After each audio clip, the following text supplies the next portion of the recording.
नमस्कार, मैं रवीश कुमार। भारत में कोविड से मरने वालों की संख्या को लेकर सवाल बवाल हुआ और फिर ठंडा भी हो गया।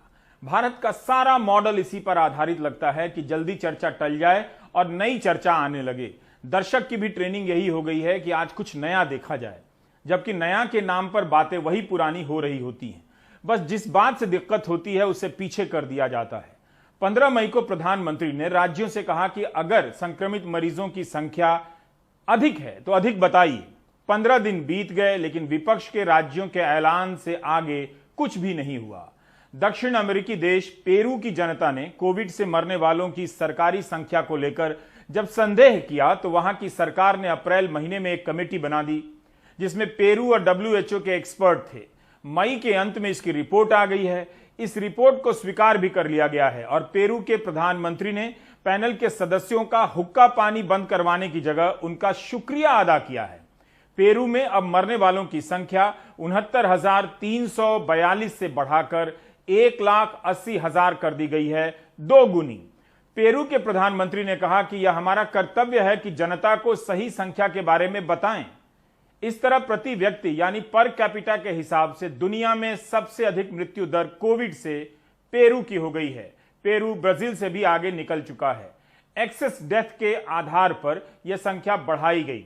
पिछले साल जितनी मौत हुई थी उससे अधिक संख्या को कोविड में शामिल कर लिया गया।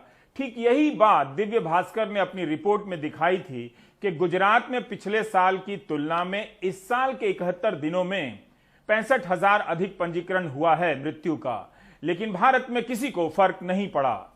पेरू का उदाहरण यह बताने के लिए नहीं दिया कि नैतिकता की राजधानी भारत में नहीं है, इसलिए दिया कि जब पेरू कर सकता है तो भारत क्यों नहीं मरने वालों की गिनती फिर से कर रहा है। क्या हम कभी जान पाएंगे कि कोरोना से कितने लोग मरे, या दिन भर इसी फिराक में रहेंगे कि कैसे भी दूसरा मुद्दा आ जाए ताकि डिबेट बदल जाए। 28 दिसंबर को रूस ने मरने वालों की सरकारी संख्या 57,000 से बढ़ाकर 1,80,000 कर दी। अक्टूबर 2020 में मैक्सिको के national centre for preventive programmes and disease control ने मरने वालों की संख्या में 50,000 की वृद्धि कर दी, लेकिन मैक्सिको ने अपने आधिकारिक आंकड़े में बदलाव नहीं किया।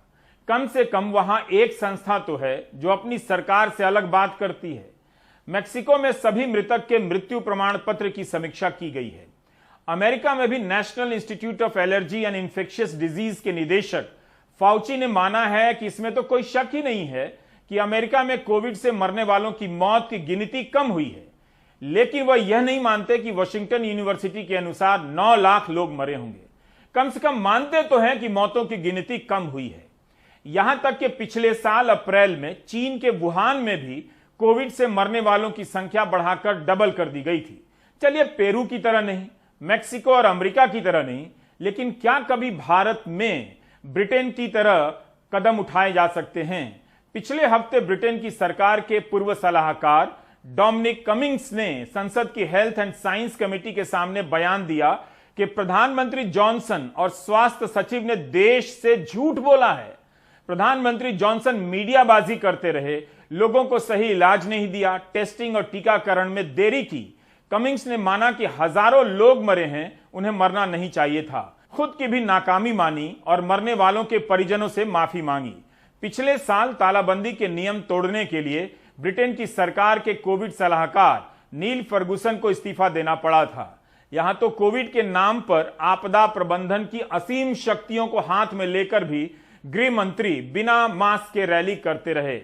सरकार के भीतर से किसी ने कुछ नहीं कहा। कोविड टास्क फोर्स के किसी सदस्य ने भी कुछ नहीं कहा।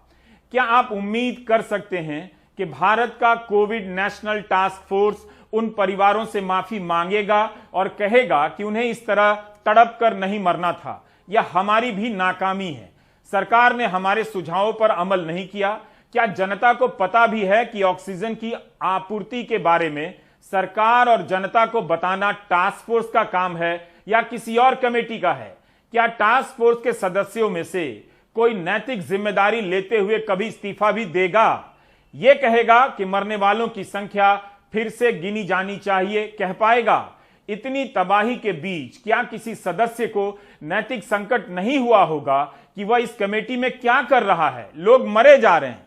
कोविड टास्क फोर्स है या कठपुतली टास्क फोर्स? हम आपको न्यूजीलैंड का उदाहरण देना चाहते हैं। न्यूजीलैंड की प्रधानमंत्री जेसिंडा अर्डर्न तो कोविड को लेकर फेसबुक लाइव और हर दिन प्रेस से बात करती रही। प्रधानमंत्री जेसिंडा प्रेस कॉन्फ्रेंस में स्वास्थ्य मंत्रालय के मुख्य कार्यकारी अधिकारी एशली ब्लूमफील्ड के साथ आती थी। न्यूजीलैंड के स्वास्थ्य मंत्रालय में ही एग्जीक्यूटिव लीडरशिप टीम बनी है जिसके 20 सदस्य हैं। प्रधानमंत्री और ब्लूमफील्ड ही कोरोना से जुड़े फैसलों की आधिकारिक घोषणा करते हैं। अभी भी ब्लूमफील्ड ही मीडिया के सवालों का विस्तार से जवाब देते हैं और खुलकर बोलते हैं।